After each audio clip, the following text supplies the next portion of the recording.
कृष्ण कन्हैया लाल की, राम राजा सरकार की, हनुमान जी महाराज की, दुर्गा महारानी की, भूत बामन भोलेनाथ की, गुरुदेव भगवान की, भागवत महापुराण की।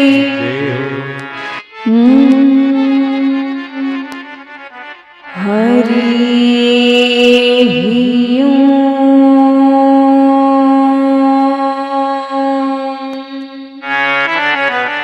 श्री गणेशाय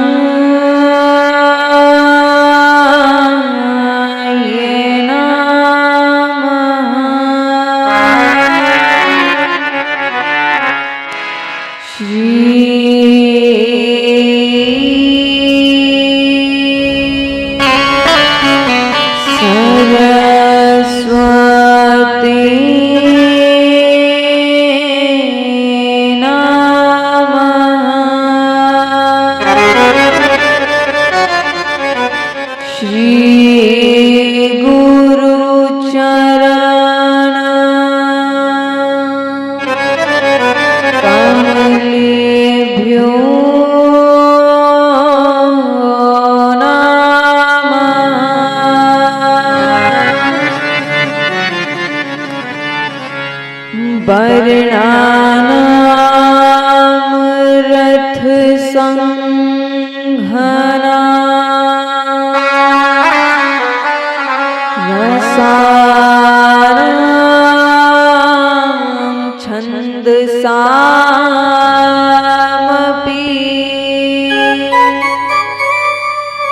मंगलानां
बंसी विभूषित करा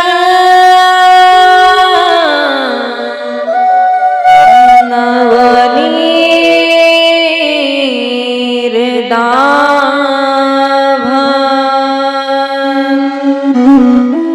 पीतांबरा तरणबिंब बफला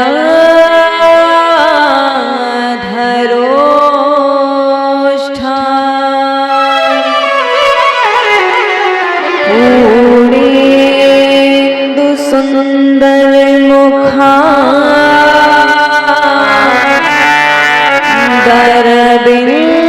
दरबिंदु नेत्रा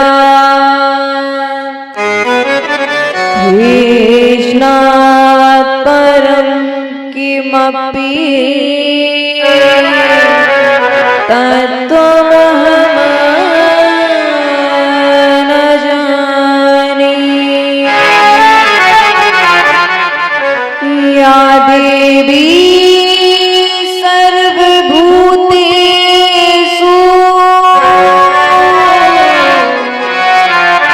शक्ति रूपेण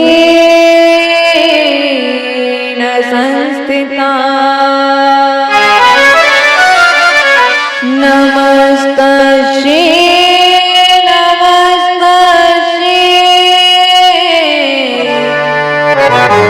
नमस्तस्यै नमो नमः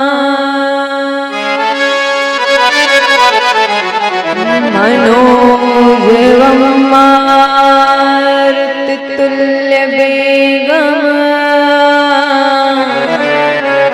जितेन्द्रियं बुद्धिमतां वरिष्ठम् वातात्मजं वानरयूथमुख्यम्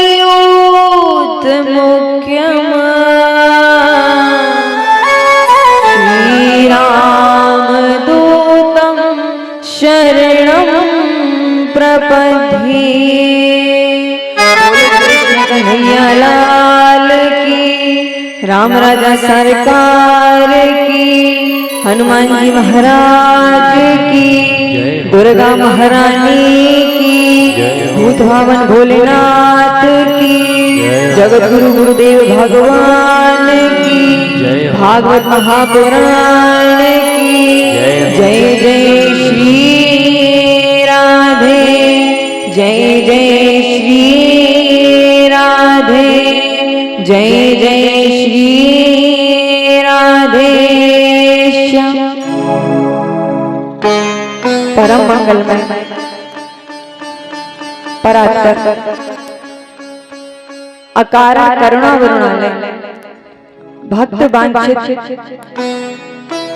कल्पतरु सरकार की वांगमय प्रतिमूर्ति श्रीमद् भागवत महापुराण के चरण कमलों में कोटि कोटि प्रणाम करते हुए राधा कृष्ण के चरणों में कोटि कोटि प्रणाम,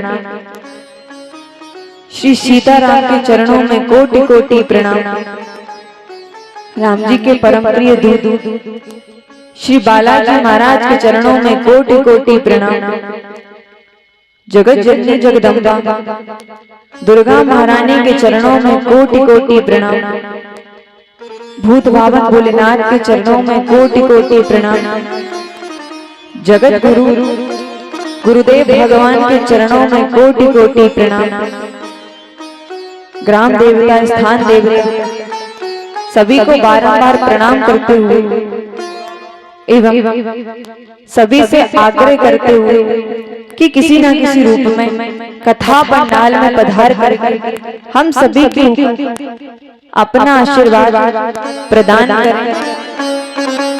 आइए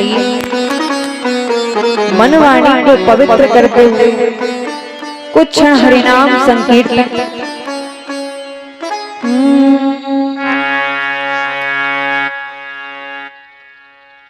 जिन्हें दाम प्यारे उन्हें दाम दे दो, जिन्हें दाम प्यारे उन्हें दाम दे दो, हमें राम प्यारे हमें राम दे दो, जिन्हें दाम प्यारे उन्हें दाम दे दो, जिन्हें दाम प्यारे उन्हें दाम दे दो, हमें राम प्यारे हमें राम दे दो, जिन्हें दाम प्यारे उन्हें दाम दे दो, जिन्हें दाम प्यारे उन्हें दाम दे दो, मुझे राम प्यारे मुझे राम दे दो, मुझे राम प्यारे मुझे राम दे दो, मुझे राम प्यारे मुझे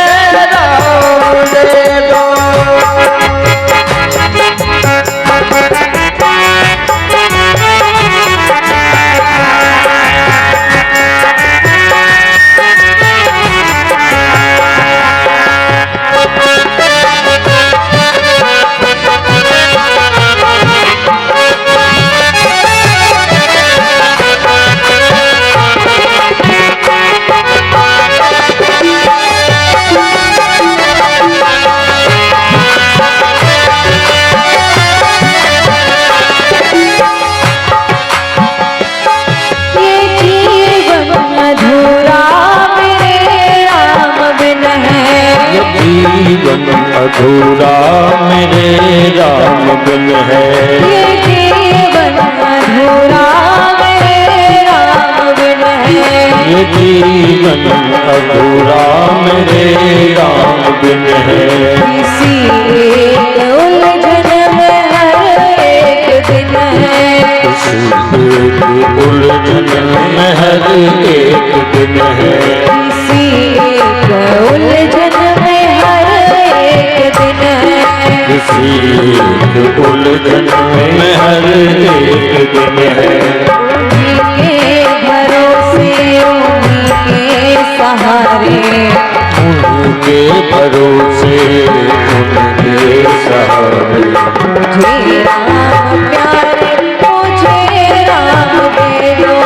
जिन्हें दाम प्यारे उन्हें दाम दे दो। जिन्हें दाम प्यारे उन्हें दाम दे दो। मुझे राम प्यारे मुझे राम दे दो। मुझे राम प्यारे मुझे राम दे दो।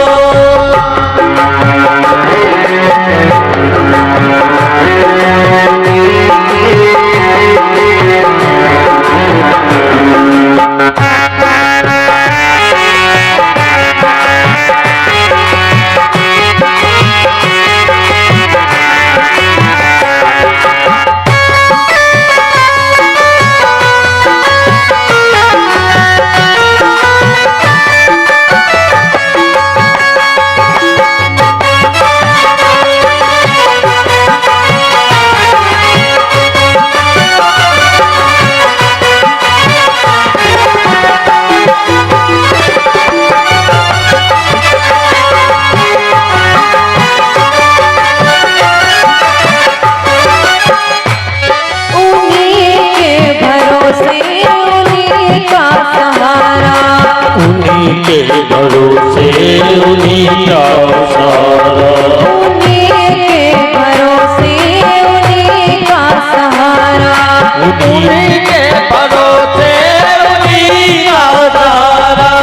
मैंने हर सुख में दुख में है माना। जिन्हें मैंने हर सुख दुख में माना। मेरी जिंदगी राम के हाथ में है। मेरे जिंदगी राम के हाथ में दो। राम प्यारे मुझे राम दे दो। मुझे राम प्यारे मुझे राम दे दो। मेरी हर परीक्षा का परिणाम दे दो। मेरी हर परीक्षा का परिणाम दे दो। राम प्यारे मुझे राम दे दो। मुझे राम प्यारे मुझे राम दे दो। जिन्हें राम प्यारे उन्हें दाम दे दो। जिन्हें राम प्यारे उन्हें राम दे दो।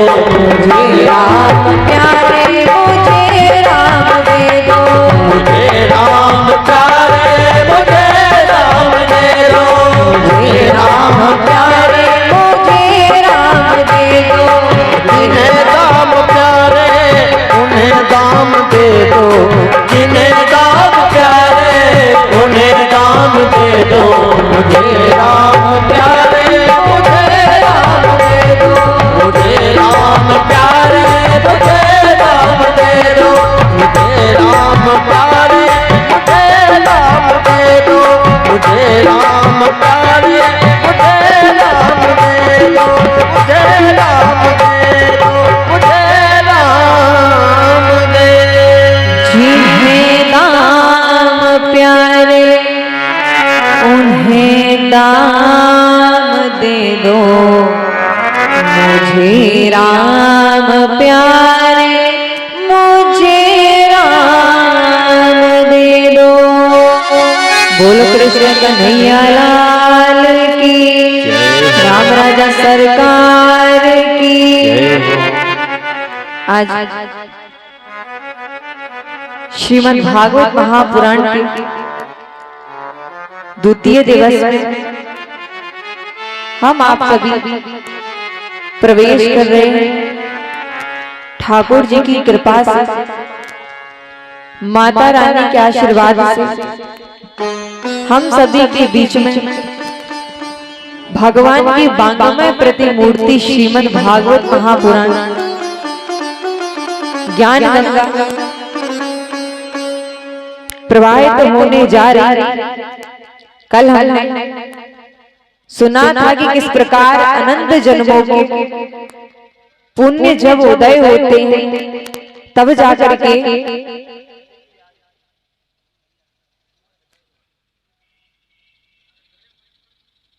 राम राजा सरकार की। इस प्रकार हम सभी ने सुना था कि जब अनंत जन्मों के पुण्य जब एकत्रित होते हैं तब जाकर के ये कथा श्रवण करने का लाभ प्राप्त होता है।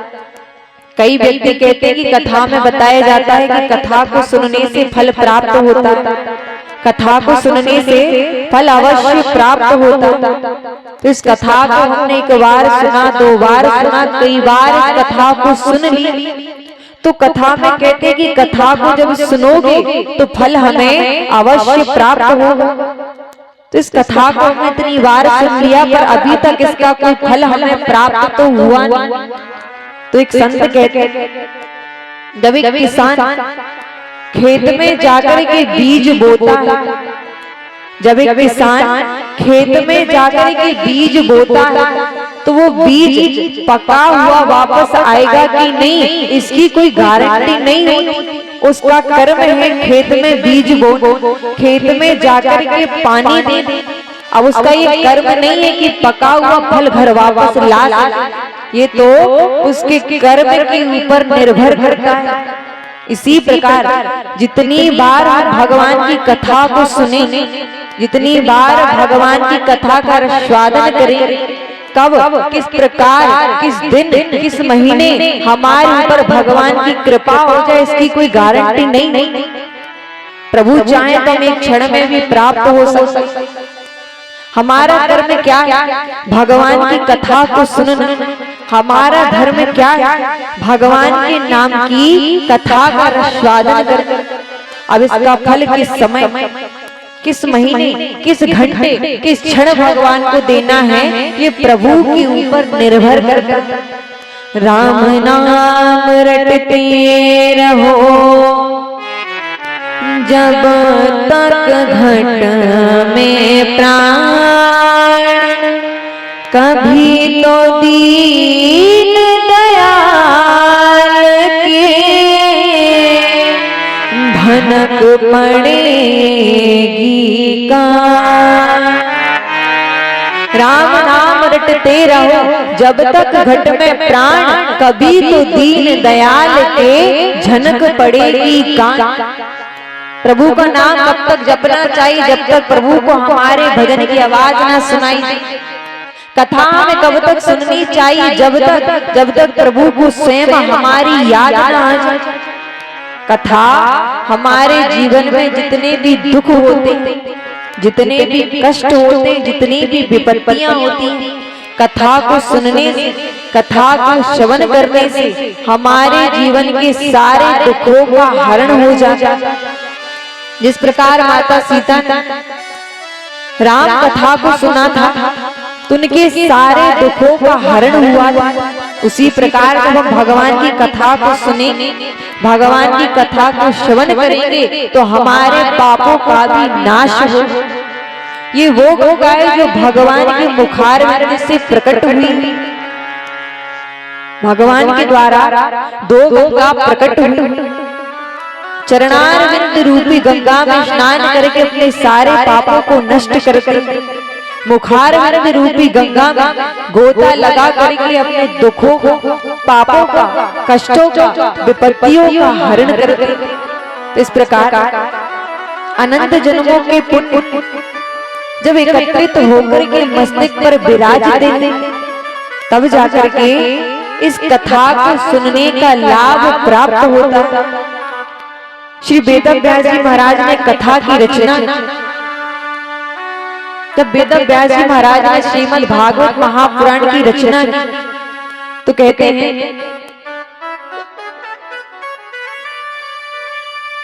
रचना, तो इसका जन जन में प्रचार प्रसार करना है तो भगवान की आज्ञा लेना अति आवश्यक है। भगवान के पास जाकर के कहते हैं, प्रभु मैंने ग्रंथ की रचना की, आप अपने इसमें हस्ताक्षर कीजिए ताकि मैं जन जन में जाकर के आपके नाम का प्रचार प्रसार कर सकूं। भगवान कहते, व्यास जी महाराज इसका नाम तो बताइए कि इसका नाम क्या है। तो बेटा व्यास जी महाराज कहते इसका नाम है भागवत महापुराण। वाह, जिस ग्रंथ में भक्ति की महिमा को गाया गया उसी का नाम भागवत। नारद जी कहते नहीं नहीं प्रभु, जिस ग्रंथ में भगवान की महिमा को गाया गया हो उसी का नाम भागवत महापुराण। माता लक्ष्मी कहती है, प्रभु मेरा तो ये मानना है कि जिस ग्रंथ में भक्त और भगवान दोनों की महिमा को गाया गया हो उसी का नाम भागवत महापुराण। भगवान अपने हस्ताक्षर करते हैं, जाओ व्यास जी महाराज जन जन में इसका प्रचार प्रसार करें। व्यास जी महाराज कहते, माता यदि आप भी इसमें विराजमान हो जाते तो मैं जाकर के इसका प्रचार प्रसार कर सकता। माता लक्ष्मी कहती है, व्यास जी महाराज मैं इसमें कैसे विराजमान हो जाऊं, इसमें तो मेरा कहीं पर भी नाम नहीं। तब दो अक्षर और जोड़े जाते हैं, श्रीमद मिलाकर के बनता है श्रीमद भागवत महापुराण। श्री यानी माता लक्ष्मी, मद यानी चढ़ने का अर्थ क्या होगा, भागवत का रस चढ़ना, भगवान के नाम का रस चढ़ना। श्रीमद भागवत महापुराण। भागवत में 4 अक्षर है। पहला अक्षर है भा, भा से होती है भक्ति। अब भक्ति का अर्थ क्या है, किस प्रकार हमारे अंदर भगवान के प्रति भक्ति होनी चाहिए, किस प्रकार हमारे अंदर भगवान के प्रति प्रेम होना चाहिए। नित्य प्रति मंदिर में जाकर एक लोटा जल चढ़ाने का नाम भक्ति नहीं। नित्य प्रति भगवान के दर्शन करना भक्ति नहीं। भक्ति तो वो अंदर की चीज है जो भगवान की कथा के लिए आपके मन में तड़प लगे, भगवान के दर्शन करने के लिए आपके मन में एक तड़प लगे। कब भगवान की कथा हमारे कानों में सुनाई दे, कब जाकर के अपने नेत्रों से भगवान के सुंदर दर्शन कर सके, कब जाकर के प्रभु की कृपा हमारे ऊपर अपने द्वारा जो दूसरे व्यक्ति को भक्ति के मार्ग पर ले जाए। जो व्यक्ति अपने द्वारा दूसरे व्यक्ति को भक्ति के मार्ग पर ले जाता है 24 घंटे नित्य प्रति, चाहे वो गृहस्थ परिवार में हो, चाहे वो अपने परिवार के साथ हो, चाहे संसार में हो, लेकिन एक क्षण भी जिसके मन से, जिसके हृदय से भगवान का नाम ना जाए उसी को सच्ची भक्ति कहते हैं कि मन में भगवान के प्रति कोई भक्ति नहीं और अपने आप को भक्त बताते हैं। जिसके मुख से 24 घंटे प्रभु का नाम निकलता है, प्रभु के नाम का चिंतन निकलता है, वही सबसे बड़ी भक्ति कहलाती है। दूसरा अक्षर है गा। गा से होता है ज्ञान। ज्ञान का अर्थ क्या है, किस प्रकार हमारे अंदर ज्ञान होना चाहिए। ज्ञान का अर्थ ये नहीं है कि बड़ी बड़ी डिग्रियां कर ली, PhD कर ली, बड़ी पदवी हासिल कर ली तो उसका नाम ज्ञान हो गया। ज्ञान का अर्थ है जिसको इस बात का ज्ञात हो गया कि भागवत कथा थी, है और जीवन पर्यंत रहेगी। भगवान थे, हैं और जीवन पर्यंत यही रहेंगे। मुक्ति का एकमात्र साधन केवल प्रभु की कथा है। मोक्ष प्राप्त करने के लिए केवल एकमात्र साधन भगवान की कथा है।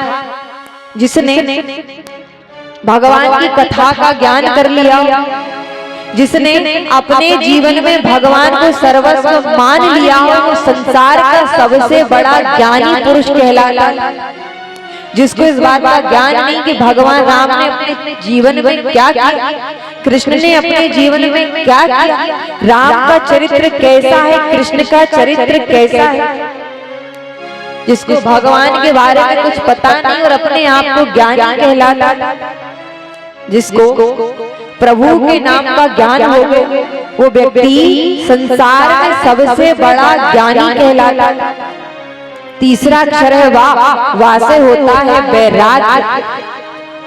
वैराग्य का अर्थ ये नहीं कि आज से मैंने सबको छोड़ कर पीले वस्त्र धारण कर लिए, श्वेत वस्त्र धारण कर लिए तो उसका नाम वैरागी हो गया। वृंदावन में ऐसे लाखों संत हैं जिन्होंने अपनी सारी इच्छाओं को समाप्त करके, संसार को त्याग करके केवल भगवान के सामने बैठ करके एक ही इच्छा मांगी है, क्या? प्रभु आप मुझे कब प्राप्त होगे, प्रभु आप मुझे कब मिलोगे। भगवान के दर्शन के लिए नित्य प्रति 24 घंटे आंखों से अश्रु प्रवाह होते भगवान को पाने के लिए। तो वैराग्य का अर्थ ये नहीं है कि पीले वस्त्र धारण कर लिए, वन में जाकर के अपने आप को वैराग्य मान ली। वैराग्य लेना है तो अपने मन के अंदर का लो कि आज से मैंने संसार छोड़ करके सर्वस्व प्रभु को सौंप दिया। घर परिवार में रह करके, गृहस्थ में रह करके जिसने प्रभु को सर्वस्व सौंप दिया वही सबसे बड़ा वैरागी कहलाता है। चौथा अक्षर है ता, ता से होता है त्याग। त्याग का अर्थ ये नहीं कि आज से मैंने घर छोड़ दिया, आज से मैंने अच्छा भोजन खाना छोड़ दिया, आज से मैंने इस चीज का त्याग कर दिया, आज से मैंने साधारण भोजन पाना प्रारंभ कर दिया। त्याग का अर्थ तो ये है कि आज से ही अपने गलत कार्यों का त्याग कर दो। हमारे अंदर जितनी भी गलत कार्य हैं, जितनी भी गलत आदतें हैं, आज से यहाँ पर संकल्प लो कि हमने झूठ बोलना छोड़ दिया, आज से गलत मार्ग पर जाना छोड़ दिया, आज से गलत कार्य करना छोड़ दिया, असत्य के मार्ग पर जाना छोड़ दिया। त्याग करना है तो अपने मन की बुरी गलतियों का करो, त्याग करना है तो बुरे कर्मों का करो। घर छोड़ करके, परिवार छोड़ करके वह व्यक्ति त्यागी नहीं कहला सकता।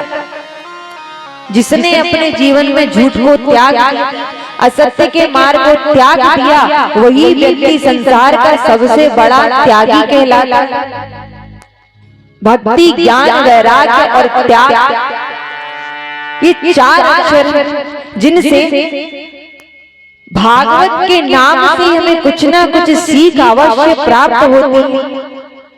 वेदव्यास जी महाराज ने भागवत कथा की रचना प्रथम श्लोक सच्चिदानंद रूपाय विश्वोत्पत्त्यादि हेतवे तापत्रय विनाशाय श्री कृष्णाय वयम् नमः। श्री वेदव्यास जी महाराज भागवत का प्रथम श्लोक लिखते हैं। प्रथम श्लोक श्री वेदव्यास जी महाराज ने लिखा सच्चिदानंद रूपाय सत चित आनंद। सत्य यानी जो कभी बदलता नहीं, सत्य यानी परमात्मा, सत्य यानी सच। हम कहते हैं कि झूठ बात बात पर बदलता जाता है। एक झूठ को छुपाने के लिए हमें कितने झूठ बोलने पड़ते हैं, पर क्या कभी ऐसा हुआ कि सत्य को छुपाने के लिए हमें कभी झूठ का आश्रय लेना पड़ा? यदि सत्य को बोलने में कभी हमें झूठ का आश्रय लेना पड़ा, जो स्वयं आनंद स्वरूप है, सत्य चित और आनंद, सत्य यानी सच जो कभी बदलता नहीं। संसार का हर एक व्यक्ति बदल सकता है, संसार में हर एक मनुष्य बदल सकता है सिवाय परमात्मा के। भगवान कभी बदलता नहीं। इसीलिए श्री वेदव्यास जी महाराज ने भगवान को सच्चिदानंद कह करके पुकारा। सच्चिदानंद रूप आए, सत्य यानी सच जो कभी बदलता नहीं। चित, चित यानी प्रकाश। हमें यदि कोई पुस्तक पढ़नी होती, कोई किताब पढ़नी होती, तो हमें बल्ब, ट्यूब आदि की आवश्यकता पड़ती है। पर जो स्वयं प्रकाश स्वरूप है, जिनमें एक नहीं दो नहीं करोड़ों सूर्यों के समान प्रकाश है, ऐसे हमारे प्रभु श्री सच्चिदानंद सत चित आनंद। आनंद की परिभाषा क्या है? कहते हैं कि डल्लक के गद्दों पर शयन करने का नाम आनंद नहीं, अरबों की संपत्ति में रहने का नाम आनंद नहीं। जो आनंद, जो सुख आपको भगवान की कथा में, भगवान के कीर्तन में आ सकता है, वो आनंद आपको संसार में कहीं पर भी मिल नहीं सकता। जो सुख की अनुभूति, जो आनंद की अनुभूति हमें भगवान के कीर्तन में प्राप्त होती है, वो आनंद हमें संसार में कहीं पर भी प्राप्त नहीं हो सकता। जो स्वयं आनंद स्वरूप है, ऐसे हमारे प्रभु श्री सच्चिदानंद रूप आए विश्वोत्पत्त्यादि हेतु, विश्व का पालन करते, विश्व का पालन करके लय कर देते, तापत्रय विनाशाय, 3 प्रकार के तापों को भगवान नष्ट करते। 3 प्रकार के ताप कौन कौन से? दैविक, दैविक, भौतिक ताप राम राज्य काहू नहीं व्यापक। 3 प्रकार के तापों को भगवान नष्ट करते। अब ये 3 प्रकार के ताप कौन कौन से हैं? कोई तन दुखी, कोई मन दुखी, कोई धन बिन रहत उदास, थोड़े थोड़े सब दुखी, सुखी राम के दास। कोई तन दुखी, कोई मन दुखी, कोई धन बिन रहत उदास, और थोड़े थोड़े सब दुखी पर सुखी राम के दास। संसार में वही व्यक्ति सुखी है जिसके पास प्रभु के नाम का कीर्तन है। कोई तन दुखी, कहते हैं अरबों की संपत्ति है, किसी भी चीज की घर पर कोई किसी कार्य की कमी नहीं, पर डॉक्टर ने मना किया यदि अच्छा भोजन करेंगे तो किसी न किसी प्रकार की बीमारियां अवश्य प्राप्त होंगी। तो ये व्यक्ति क्या है? ये व्यक्ति अपने तन से दुखी है, कोई व्यक्ति अपने मन से दुखी, सब कुछ है, किसी प्रकार की कोई कमी नहीं, मन की भ्रांति, मन की चिंता है कि अपने बेटे का किसी अच्छे खानदान में विवाह करूंगा, किसी बड़े खानदान में विवाह करूंगा, पर बेटा किसी नौकरानी के साथ में भाग जाता है। तो क्या है? ये व्यक्ति अपने मन से दुखी। कोई व्यक्ति धन से दुखी, बेचारा दिन भर कार्य करता है, दिन भर मजदूरी करता है, दिन भर कार्य करके मजदूरी करके जो 200-400 रुपए मिलते हैं, तो आकर के स्वयं का पेट भरे, अपने बच्चों का पेट भरे, अपनी पत्नी का पेट भरे, दिन भर कार्य किया, दिन भर मजदूरी की, जो 200-400 रुपए मिले तो आकर के स्वयं खाए, अपने परिवार का पेट भरे, अपने बच्चों का पेट भरे। तो ये व्यक्ति क्या है? ये व्यक्ति अपने मन से दुखी, कोई धन से दुखी, कोई तन से दुखी, पर संसार में